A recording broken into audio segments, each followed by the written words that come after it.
निर्धन की वसीयत, कंगाल की विरासत।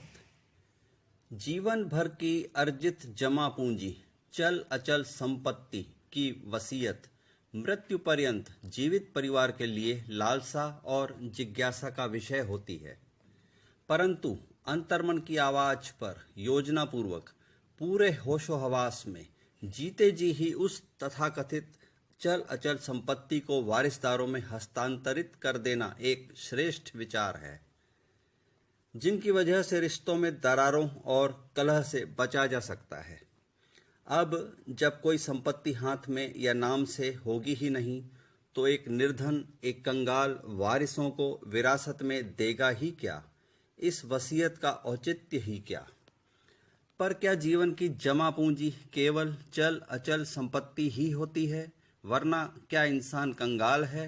नहीं, और भी बहुत कुछ है जो जमा पूंजी और अर्जित धन कहलाता है, और शायद चल अचल संपत्ति से कहीं ज्यादा मूल्यवान और बेशकीमती होता है। और वो होता है बड़ों बुजुर्गों से ग्रहण किया गया व्यवहारिक ज्ञान, बहुत सारी अच्छाइयाँ, सच्चाई, ईमानदारी, सैद्धांतिक सूत्र जो जिंदगी की बहुत सारी समस्याओं का समाधान करने में सक्षम होते हैं। धर्म व कर्म का पाठ जो जीवन को उचित दिशा देने के लिए महत्वपूर्ण होता है।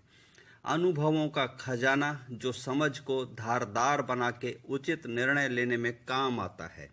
संजीदगी जो प्रभावशाली ढंग से अपनी बात कहने का अंदाज देती है।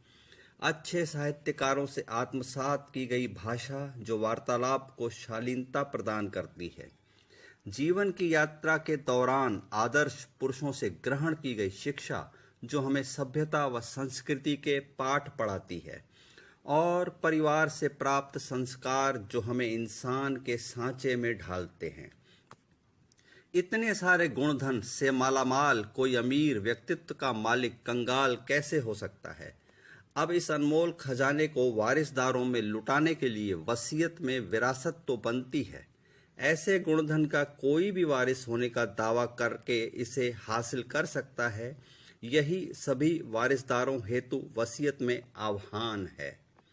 अंतिम इच्छा, कोई आवश्यक नहीं है कि मेरी व्यक्तिगत इस दृढ़ मान्यता से कोई सहमत हो कि इंसान का आरंभ बिंदु जन्म है और उसकी जीवन यात्रा मृत्यु पर समाप्त हो जाती है।